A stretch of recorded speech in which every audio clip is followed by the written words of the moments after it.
السلام علیکم ناظرین، میرا یہ سچا واقعہ ہے۔ ہم 3 پورشن کے گھر میں رہتے تھے۔ سب سے اوپر والی منزل میں میرے تایا رہتے تھے۔ وہ ذرا ذہنی بیمار تھے، اس لیے میری تائی اپنی اکلوتی بیٹی کو لے کے اکثر مائکے گئی رہتی تھی۔ تایا گھر سے اکثر کہیں باہر ہی گھوم پھر رہے ہوتے تھے، تالا لگا کے بھی نہیں جاتے تھے۔ میں ایک دن ان کے کمرے میں چلے گئی، وہاں مجھے عملیات کی ایک کتاب ملی۔ وہ میں نے شوقیہ پڑھنے کے لیے اٹھا لی۔ یہ بات میرے بھائی کو پتہ تھی۔ میں نے وہ کتاب اسکول بیگ میں رکھ لی۔ مجھے اس کتاب کی سمجھ نہیں آتی تھی، بس یہ معلوم تھا کہ اس کو پڑھنے سے جن سے ملاقات ہو جائے گی۔ بھائی نے یہ بات امی کو بتا دی، مجھے ڈانٹ پڑی۔ میں نے وہ کتاب گھر میں جہاں قرآن رکھنے والی الماری تھی اس میں چھپا دی کہ خدا نہ خواستہ جن نکلے تو قرآن کو دیکھ کے بھاگ جائے۔ وہ کتاب رکھی رہی اور میں سیکنڈ ایئر میں آ گئی۔ پھر میں نے فیصلہ کیا کہ اب جن سے ملاقات کرنی ہی ہے۔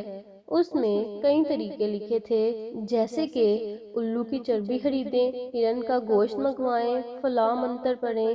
میرے لیے یہ آسان نہیں تھا۔ پھر میں نے ایک وظیفے کا انتخاب کیا جو کرنے سے تیسرے دن آ جاتا ہے۔ میں نے امی کو کہا کہ جمعے کی چھٹی کر کے پیر کو ہونے والے ٹیسٹ کی تیاری کرنی ہے۔ جھوٹ بولنا پڑا کیونکہ اصل مقصد جن بلانا تھا۔